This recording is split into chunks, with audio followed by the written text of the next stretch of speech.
bonjour, je me présente, Daniel Pecker, je suis président donc de deux associations dans l'Allier, l'AMPA, Association Monteldroise de plein air, qui est une association de randonneurs.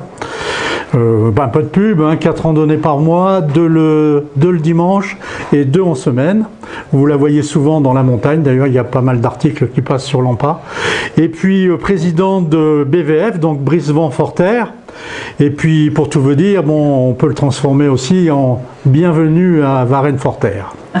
Voilà, tout ça des petits jeux de mots pour vous dire que dans le cadre donc de cette soirée d'information du Rotary, et où on va pouvoir débattre autour des énergies durables.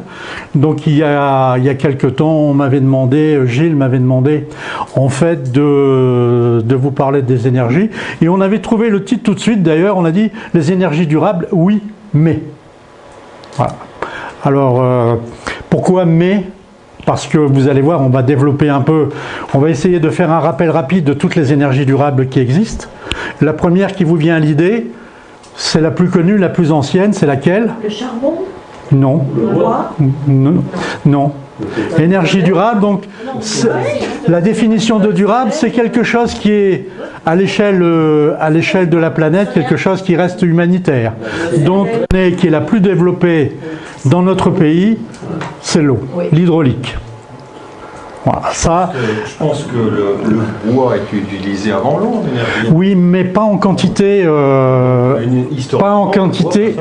Alors le bois passe avant, mais vous ne l'utilisez pas en quantité industrielle. Il a fallu attendre le début du 19e siècle pour qu'on utilise le bois en quantité industrielle.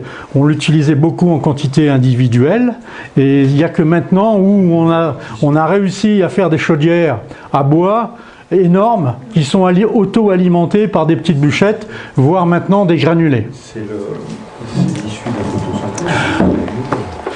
Alors ces énergies, bien sûr, elles sont durables, renouvelables, on va dire rentables, et après je vous dirai pour qui, recyclables. Et là on va dire oui, mais aussi, parce qu'il y a des anomalies sur le recyclage de ces énergies. Un petit rappel sur ce qu'on veut dire quand on parle de NR. Le NR est employé pour désigner des énergies à l'échelle humaine. À l'échelle humaine. Donc on n'est pas en interplanétaire, on est sur notre planète. Elles sont inépuisables et disponibles en grande quantité. Pour le moment, c'est ce qu'on sait, elles sont inépuisables. Peut-être que dans quelques milliers d'années, ça sera plus pareil. Voilà, donc les types d'énergie renouvelables, bien sûr l'énergie solaire, l'énergie éolienne, l'énergie hydraulique, la biomasse, la géothermie.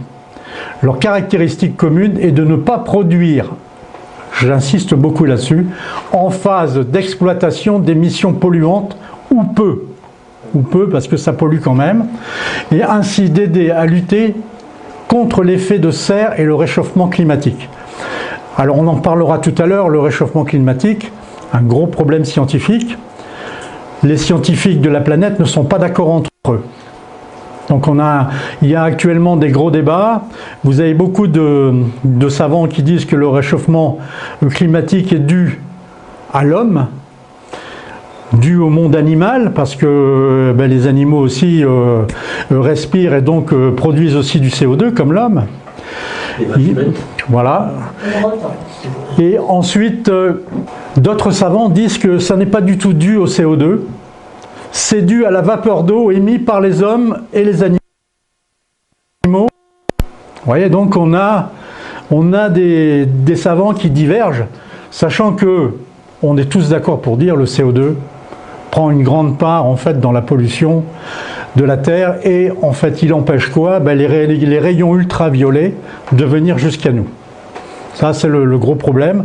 En fait on s'est rendu compte en montagne, les médecins montagnards disent de plus en plus, oui, la vitamine D est en train de disparaître de nos organismes. Nous aussi. Voilà, parce qu'on n'a plus ces ultraviolets. Ouais, il y a peut-être d'autres choses qui manquent. Il y aura fait des études. Voilà, il y a beaucoup d'études qui sont faites. Alors maintenant, c'est vrai que vouloir développer, parce que médiatiser tout ça, c'est bien joli, on nous met un chaudron, et puis tous les jours en ce moment, vous l'entendez, on nous met les journalistes se dire attention, la Terre est en feu, ça va exploser. Non, ça ne va pas exploser comme ça, mais on doit faire attention.